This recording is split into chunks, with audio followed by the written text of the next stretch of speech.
But it never feels in like, ugh. What else? Hi everyone, today I want to talk about Sunset. Selling Sunset. Can pull me from the dark. So I just finished watching Selling Sunset, and I am always it's like a bittersweet because I enjoy binging shows, but at the same time I go through them so fast. Like I give myself a rule, like 2 episodes a night, so that way I believe this season had 8 episodes, so at least I was able to spread it out over 4 days instead of like watching it all in one night, because then I just hate doing that. So I was able to spread it out a little bit, but it just never feels like enough. And I really wish that they would go to like 12 episodes or 15, like give it a little bit of meat, but Netflix is like a different beast, so you just gotta be happy with what we get. This season we have 2 new girls, Nicole and Bree. Bree is one of Nick Cannon's many baby mamas. And Nicole, apparently she's been at the Oppenheim group for a while, for years now. She was the officiant for Mary's wedding with her husband. It was interesting to see her come in, and even though she was a new girl like on the show, she wasn't new to everyone. They've already been working with her for a while. And she rubbed me the wrong way. Like, I am not a huge Chrishell fan. I know there's some people who are big supporters.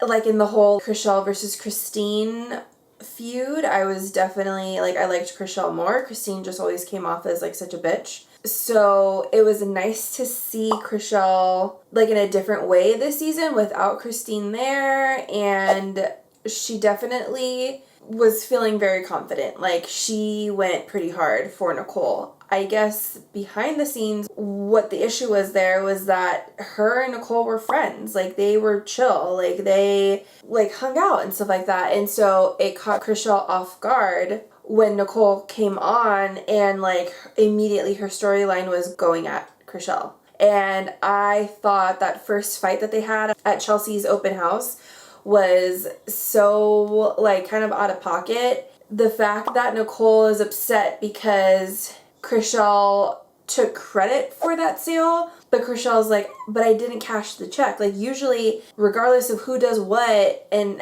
puts in however much work, if your name's on the listing, you split the commission. And she's like, and I never cashed the check. Like, I never took money from that sale. So what's the issue? Like, I would be probably team Nicole if she was claiming that Chrishell never did anything. She, was lazy, and she also cut into what I'm supposed to be getting for commission or whatever.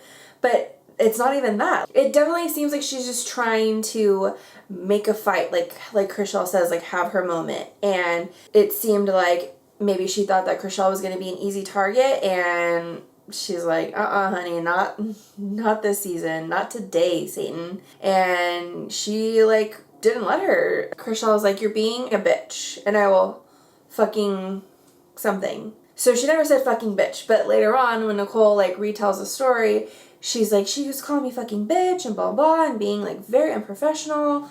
So Nicole very much like twists words and like events to kind of fit her narrative. And what ended up happening is, they put Mary in the middle of it. Granted, like, Mary's the office manager, so she should be handling it. But I agree with like a lot of others that Mary's not cut out for management. Like, Mary can barely handle her own stuff on top of managing everyone else, and then taking Jason's like projects and helping him out when he's out of town. Like, it was a lot for her. And apparently there's like other things that were going on behind the scenes too, so like that's why she was having such a hard time. So it's like, yeah, like if you can't take the heat, get out of the kitchen kind of a thing. Like, she's just like not cut for that stuff. So when Nicole and Chrishell wanted her to like get involved and kind of figure it out between the two of them. She couldn't. She wanted to wait for Jason, and then Jason's like, no, like, you need to figure it out. Jason's funny.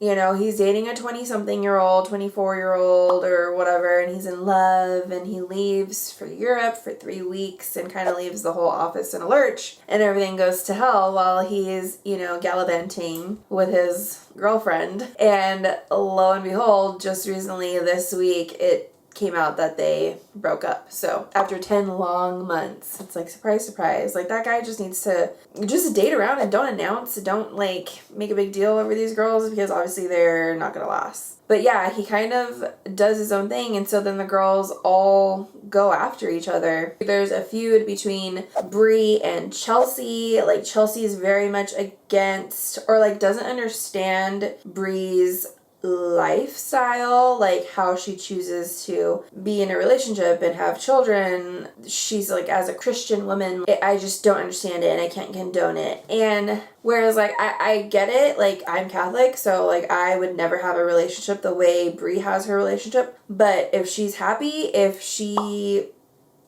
doesn't have a problem with it, then you shouldn't either. Or like, I don't think it's your place to voice your opinions on someone's life, you know? So granted, like, Brie is already coming in with that light on her because she has already been in the media, like with being Nick Cannon's baby mama. So I think she was gonna get some kind of reaction regardless, because that's just how it is. You know, you're already out there in the public eye, so people are already making opinions about you, and then you're coming into this show and being a new castmate and being a new co-worker. And so she had her game face on from the very beginning. She puts off, like, I think she was supposed to be like the new Christine, like the new villain, but I think she held her own. I liked her. I like her style of being just very direct and upfront. And at first I thought that she was being like just very maybe paranoid. Chelsea brought a friend to that open house who ended up being, just so happened being like an ex-co-worker of Brie. Like, they were models at some place, and then it turns out that Chelsea like really did do that on purpose, like bringing her around just to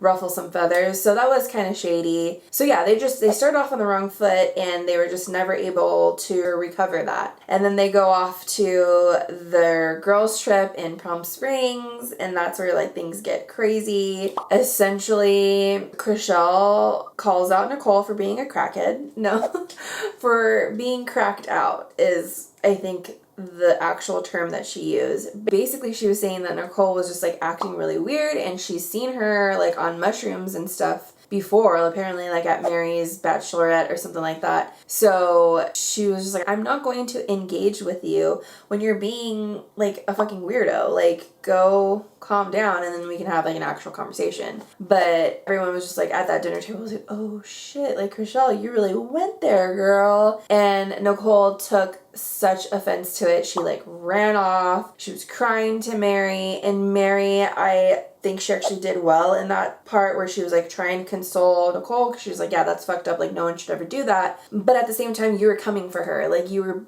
were also crossing the line. So because she was saying that Jason was just giving her listings because he had a crush on her. And Chrishell took that very wrong, because she was like, I was married at that time, so what you're implying is not correct and it's not right, and like, I'm not gonna let that be said. And so Mary again was just like in the middle of the two, and then the next day the group kind of like spreads into two different cliques, I guess you can say, and Nicole's like gone for a long time, and then she comes back and she basically tells the girls like, yeah, I went to go get a drug test in the middle of the desert just to prove that like I'm not on crack or I don't do drugs, which was like so extreme. It's a lot of the girls said it. It's like, if I was accused of being on drugs or doing drugs, like I would just laugh it off, because it's like, it's not true and there's nothing to it, so I wouldn't give a shit. But like, for you to go and like get a drug test just to prove that you're not, like, seems a little weird. And she is weird. And then she starts talking about how she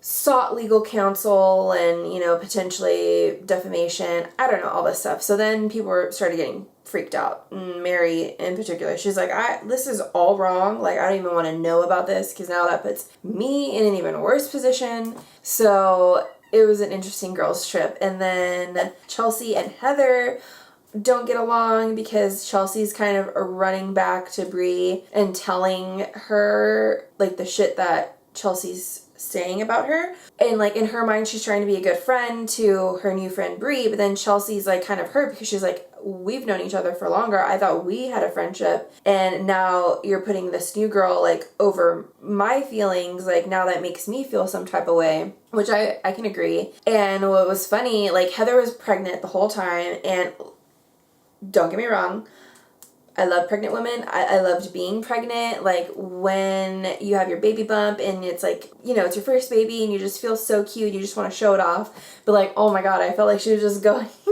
from open house to open house, like getting tours and like showing off her belly. Like it was hilarious. But she was trying to say that she was not stirring the pot with Chelsea and Brie. And I disagree. That she was definitely stirring the pot. That's their jobs. That's what these women are supposed to be doing on these shows. So, I mean, I don't know how she could, I mean, I guess you could just say it like, yeah, I was stirring the pot in the sense that like, I'm going to tell her what you were saying about her behind her back. Like, that's just what I'm going to do. So I felt like she could have owned up to it a little bit better than just saying like, I'm just being a good friend. It's like, no, you're being a good friend. And then also like doing a good job. So let's call a spade here. We also got a little bit of G-Flip this season. They are Chrishell's significant other, and I will say it definitely took me by surprise when it came out on last season's reunion that she started dating G-Flip right after Jason, or like